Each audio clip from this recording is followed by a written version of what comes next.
días en este día sábado, donde vamos a estar estudiando la palabra de Dios. Qué lindo que puedas conectarte para que podamos juntos seguir con este plan anual de leer la Biblia. Seguramente estuviste leyendo la palabra del Señor, así que ahora vamos a hacer un repaso, un resumen de todo lo que estuvimos leyendo en esta semana. La semana pasada seguramente viste el videíto donde también estábamos leyendo el libro de Génesis. Y vamos a seguir a partir del capítulo número 20. Ya estamos en la historia de Abraham. Abraham, que fue llamado por Dios. Abraham fue un hombre que era amigo de Dios. Fue un hombre que siempre quiso obedecer a Dios, no importaba lo que Dios le pidiera, él estaba dispuesto a obedecerle en todo. Y en este capítulo 20 vemos que Abraham, dice la palabra del Señor, llega a la tierra del Negev y acampó entre Cades y Sur y habitó como forastero en Gerar. Y ahí había un rey que se llamaba Abimelech, por supuesto que estamos haciendo un resumen.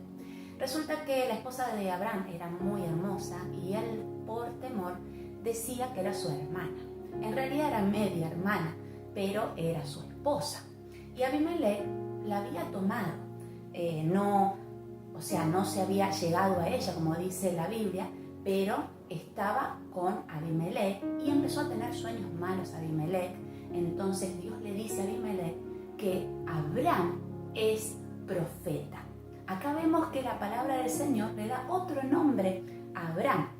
Es uno de los patriarcas donde el Señor ha marcado una promesa para todos los que creen en el Señor, pero también le llama que él es profeta y que la esposa de Abraham es Sara, que está con él, que se la devuelva y que le pida a Abraham que ore por ellos para ser bendecidos. Entendemos que ha pasado bastante tiempo porque dice la Biblia que Abraham ora por Abimelech y dice que la matriz de todas las mujeres fue abierta y pudieron engendrar hijos. Es decir, que nadie podía tener hijos ya que la esposa de Abraham estaba con Abimelech y eso a Dios no le agradaba.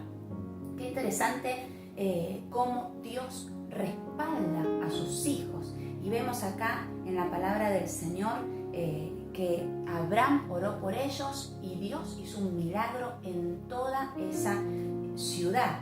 Luego, la palabra de Dios sigue. Ustedes recuerdan que Sara era estéril. Sin embargo, dice la palabra en el capítulo 21:1, Dios visitó a Sara como había dicho. Qué hermosa esta palabra. Esta palabra nos hace entender que todo lo que Dios dice lo cumple. En nuestro caminar con Dios muchas veces desestimamos las palabras que Él nos habla en la soledad, en la reunión o de la manera que quiera hacerlo. Este pasaje nos ayuda a recordar que lo que Dios dice, así será.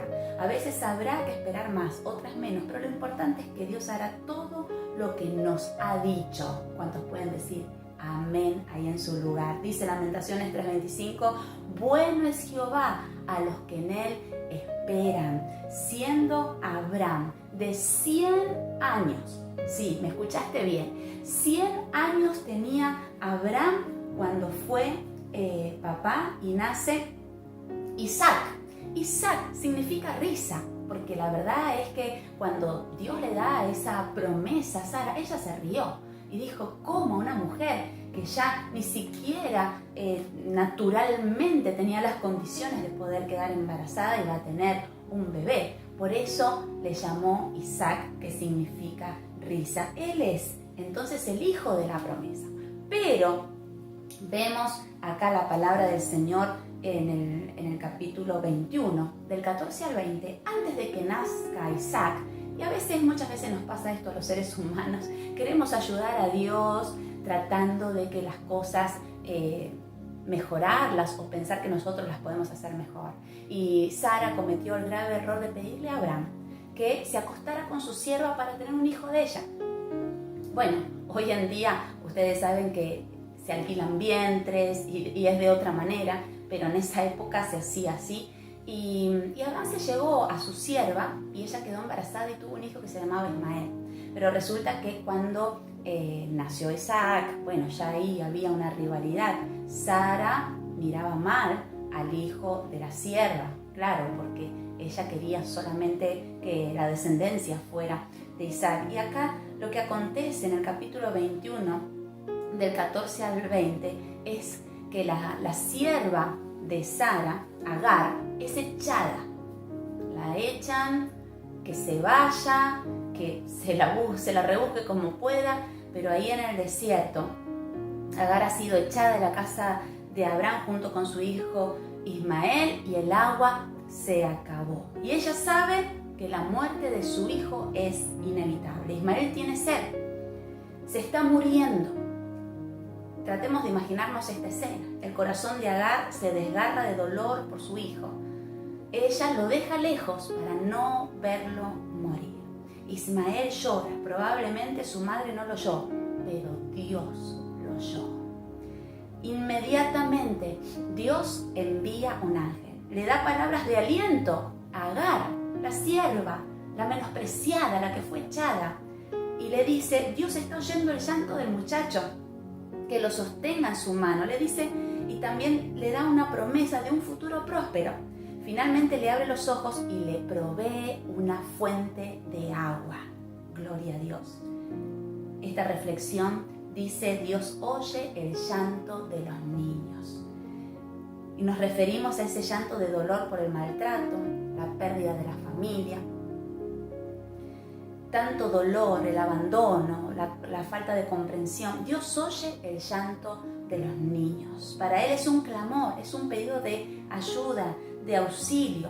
Quiero decirte que Dios es bueno y capaz de secar las lágrimas que la vida te causó.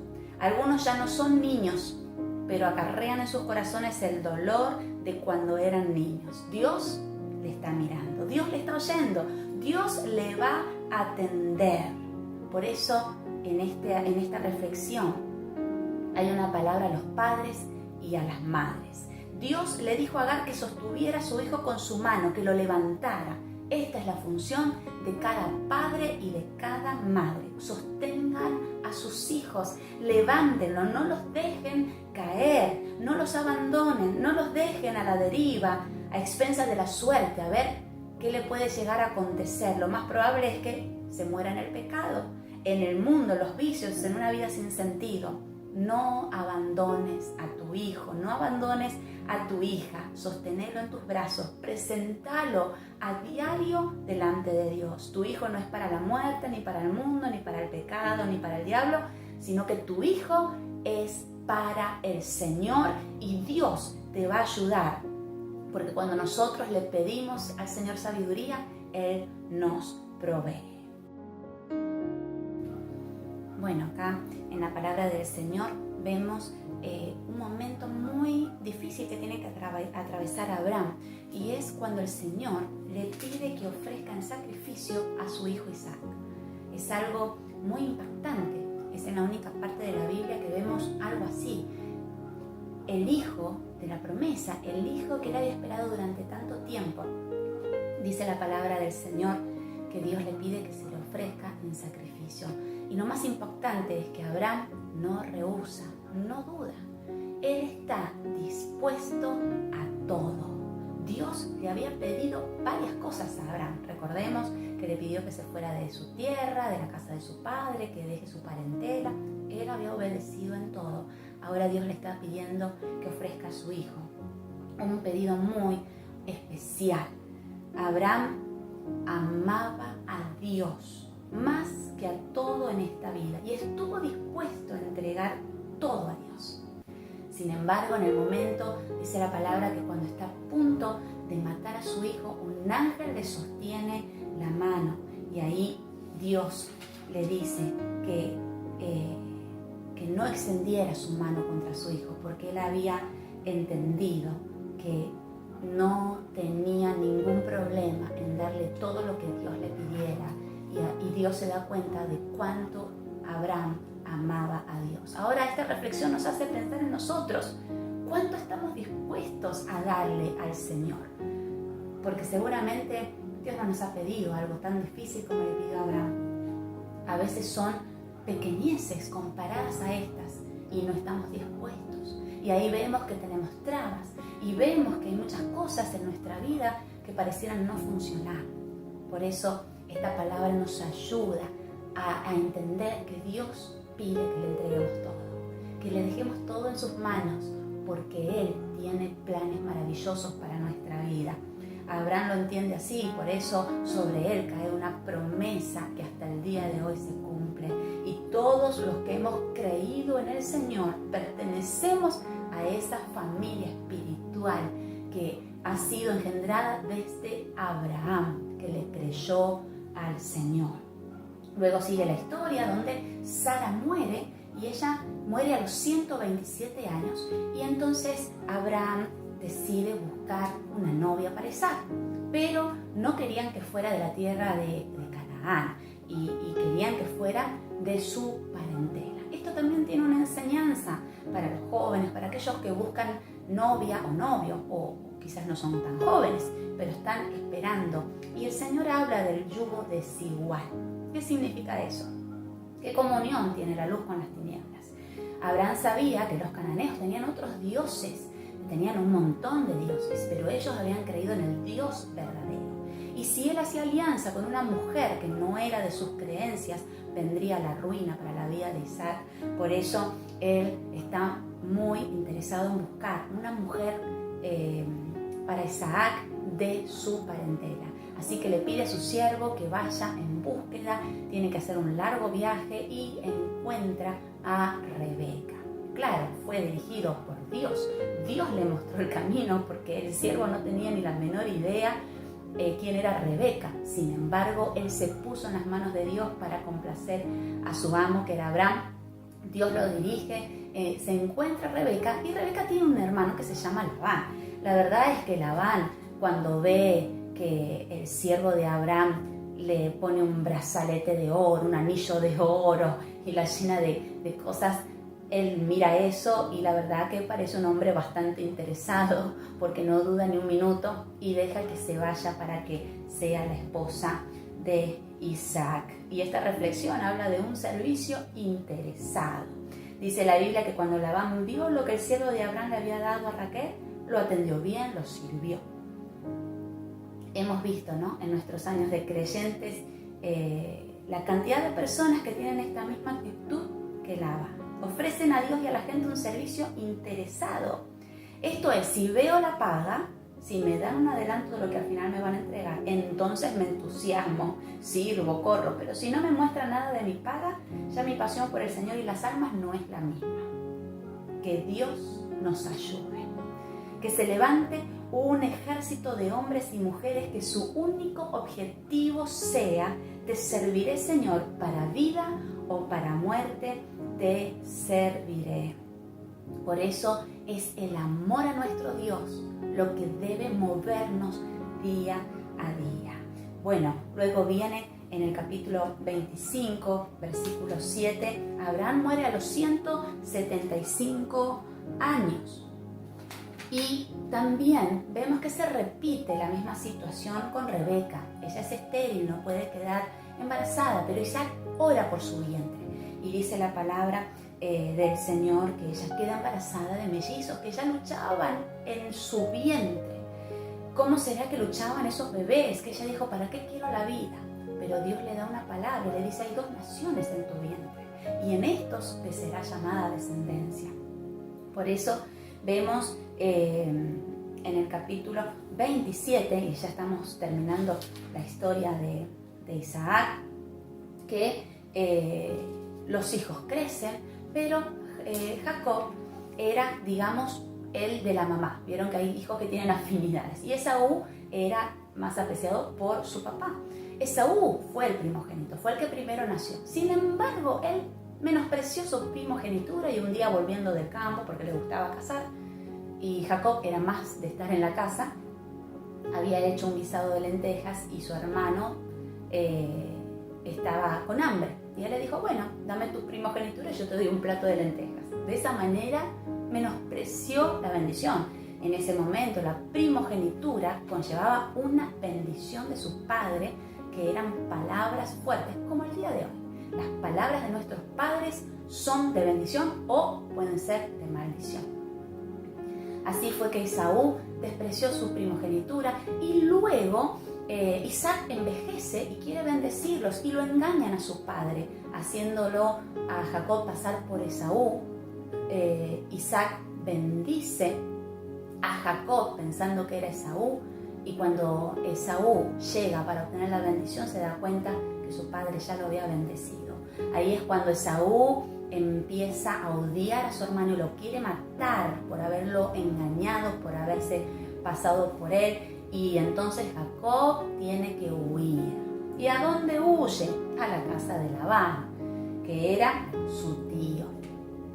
Así fue como Jacob tuvo que huir, pero en el camino él va a parar en un lugar que se llama Betel. Y ahí en ese lugar él recibe una palabra de Dios. A pesar de que Jacob había cometido un grave error, ahora la vida de él se había tornado difícil. Tenía que huir, su hermano lo quiere matar, le había cambiado la primogenitura a su hermano por un plato de comida y ahora lo había engañado, haciéndose pasar por él. Ahora Esaú, está buscando para matarlo. Pero el Señor se le manifiesta en Betel y le dice que la bendición de sus padres está sobre él. Le dice que él lo acompañaría a todo lugar donde fuera. Las palabras de Dios siempre son oportunas. En los momentos más difíciles de nuestra vida, ahí está Dios para darnos una palabra. Nada mejor que una palabra de Dios para asegurar nuestro futuro. Hermano, hermana, asegúrate de que cada día vos puedas tener una palabra de Dios. Sí, estamos en un mundo lleno de pecado. Con más razón aún, llenate de la palabra de Dios. Por eso, acá vemos que Jacob toma esta palabra y para él fue como un bálsamo, porque la verdad es que él estaba totalmente confundido, con temor, con inseguridad. Pero ahí la palabra de Dios viene sobre la vida de Jacob y llega a la casa de Labán. Él ve que tiene una hija muy hermosa, se enamora de Raquel y entonces le dice, tenés que trabajar por ella 7 años y yo te la voy a dar. Pero resulta que Labán lo engaña porque en el día de la boda, como las mujeres de esa época se tapaban la cara, le da a la mayor, que era Lea.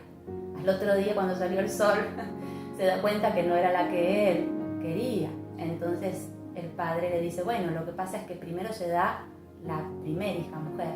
Si querés a Raquel, trabaja 7 años más. Termina trabajando 14 años y termina también casándose con Raquel. Pero Raquel no puede tener hijos.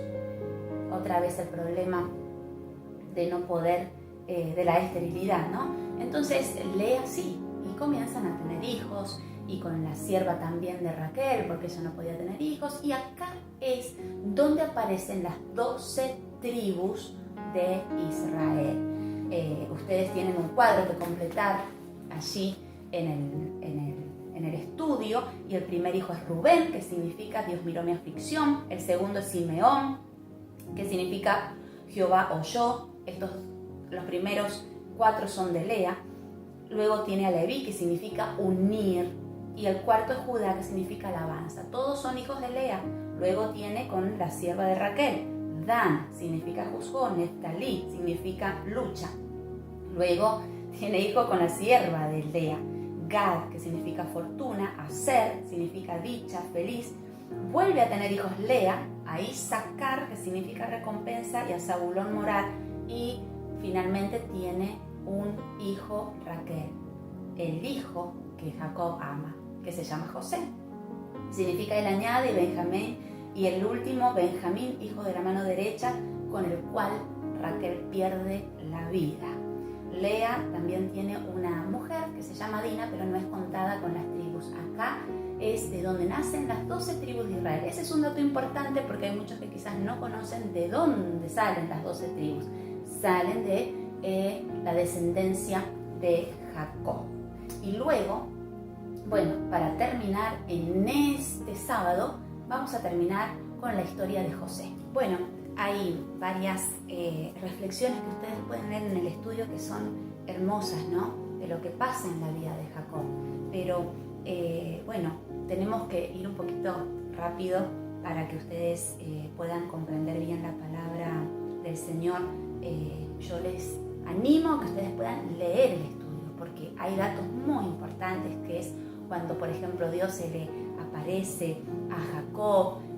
Jacob se encuentra con su hermano Esaú y la verdad es que se perdonan. Jacob le pide perdón a su hermano, terminan abrazados y bueno, hay una reconciliación muy hermosa en la familia. Pero Jacob sigue su vida y él está con sus hijos. Sin embargo, José, que él era el hijo amado porque era hijo de la esposa que amaba a Jacob, en realidad que era Raquel, y le había hecho una túnica de colores, y José tenía sueños que demostraban como que él iba a ser alguien importante. Entonces los hermanos lo odiaban y querían matarlo, hasta que un día tienen la oportunidad, porque José va a visitarlos a ellos en el campo, y resulta que ellos dicen: ahí viene el soñador, así lo trataban. Fíjense en cuántos años han pasado de esta historia y muchas veces pasa lo mismo. Cuando hay alguien que le cree a Dios, somos burlados. Sin embargo, dice la palabra del Señor que tienen misericordia y no lo matan, sino que lo venden a unos ismaelitas que van en el camino, y José termina en Egipto. Pero a su padre, cuando vuelven, le dicen que encontraron la túnica con sangre, que ellos en realidad la habían teñido con la sangre de un animal, y entonces piensan y le hacen creer a su padre que José fue devorado por una fiera en el campo. Y Jacob llora constantemente la vida de su hijo.